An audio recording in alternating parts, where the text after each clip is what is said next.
है। अभी मणिपुर में कुछ दिन पहले ही सीआरपीएफ कैंप के ऊपर हमला किया गया। नैरेटिव अभी अगर देखा जाए तो लोगों के मन में जो डर है, जो अभी भी कॉन्फ्लिक्ट चल रही है मणिपुर में, तो क्या हालात है अभी तक और सीआरपीएफ की ओर से क्या क्या तैयारी की जा रही है, किस तरह से शांति और पीस के लिए क्या आप लोग का प्लानिंग है, और अभी हम लोग इस जगह में क्या? देखिए, ये जो जगह है इसका नाम है गमगी फाई। ये कांकोपी और वेस्ट इम्फाल का बॉर्डर है। जैसा आप पीछे देख रहे हैं, यहाँ पर चेक नाका लगा हुआ है।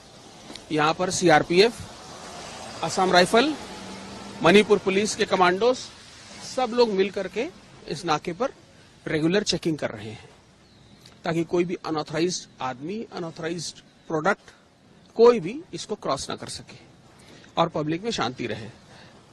मेरे पीछे वाली रोड जो है ये नागालैंड और असम जाती है, आगे वेस्ट इम्फाल यानी कि इम्फाल डिस्ट्रिक्ट में जाती है। इस जगह का नाम फिर से बता दूं, गमगी फाई नाका है।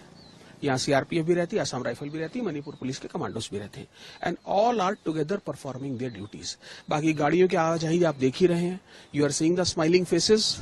तो आप देख सकते हैं कि ऐसा कोई भी प्रॉब्लमेटिक एरिया आपको यहाँ पर नजर नहीं आ रहा है, या फिर कोई भी ऐसी प्रॉब्लम नजर नहीं आ रही है। The situation is fully under control. कहीं कहीं पर जो आप सीआरपीएफ कैंप पे हमले की बात कर रहे हैं, that was a fringe area, जो आउटस्कर्ट्स एरिया है, वहां पर छोटी मोटी घटनाएं हो रही हैं, जिसको हमारी फोर्सेस टैकल भी कर रही है और स्ट्रांगली जो है मिसक्रिएंट्स को जवाब भी दे रही है। जो भी मिसक्रिएंट्स हैं उनको जवाब दिया जा रहा है स्ट्रांगली।